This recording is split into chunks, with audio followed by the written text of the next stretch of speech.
Neil Jeffrey Ortega, top 7 ka nga po, pero hindi buong mundo yun. Sa Pinas lang po yun, Sir Norman. Yahoo PH kasi yun, dapat totoo lang siya sabihin mo. Nakalagay doon, World Most News ng Yahoo. Yahoo World Most News? Ano ka ba? Most searchable person yun. Worldwide. Ang daming OFW nagsasearch sa akin noon. Oh, okay, granting. Ang Yahoo ba local? Di ba international yan? Ano ka ba? Yahoo na naka-base dito sa atin. Ikaw naman. O sino? Ayaw mo pa ba ng top 7? Sa Yahoo year-end? Ibig sabihin, buong taon! Oh, top 7 ako. Di sino hindi nakakakilala sa akin Pilipino? Pati nga foreigner, kilala ko eh. Ikaw talaga. At least achievement ko yun. Oh, meron ba kayong ganon? Si Makagatas ba merong ganon? Wala. Ikukumpara mo naman ako dyan sa mga yan. Oh, dinaig ko pa yung celebrity. Yahoo year-end. World Most News. Nakalagay ito, World Most News. Sabihin na natin PH. Oh, rank 7. Ibig sabihin, walang hindi nakakakilala sa akin, lalo na Pilipino. Ikaw talaga. That is an achievement.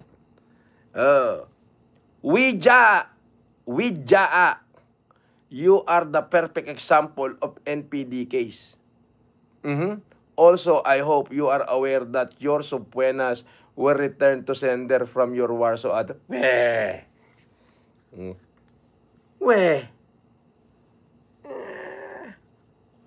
Ungas. Your subpoena returned from your Warsaw address. Unggoy. Kamot bayag. Di ba? Alam nyo kung nasaan ako. Ipinopost ng lahat yan. Araw-araw ko sa social media. Syunga. O, di i-warrant mo. O, di pagbiyasa ako. O, pagharap kay judge, wala ako natanggap na warrant. Pinopost nga ho nila yung ano. Ba't di ako aalis doon? Pinagbabantaan ho yung buhay ko.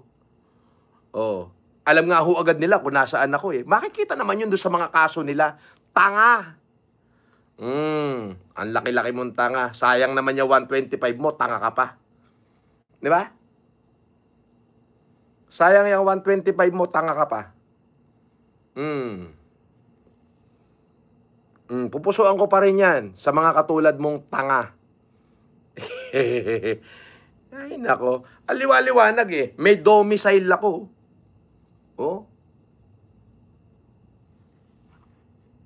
Barangay Aguinaldo, Ramon Isabela. Ha? Domicile yan. Ba't di mo dun pinadala? Ba't nang hula ka? Doon sa Warsaw, hindi naman ako nakapangalan dun. Nakitira lang ako dun. Tanga! At tanga-tanga mo? Doon sa Warsaw, nakitira lang ako doon. Di ako nakakontrata ron. Tanga! Paano tatanggapin ng korte yan? Bugok. Nakakapag-enjoy kayo?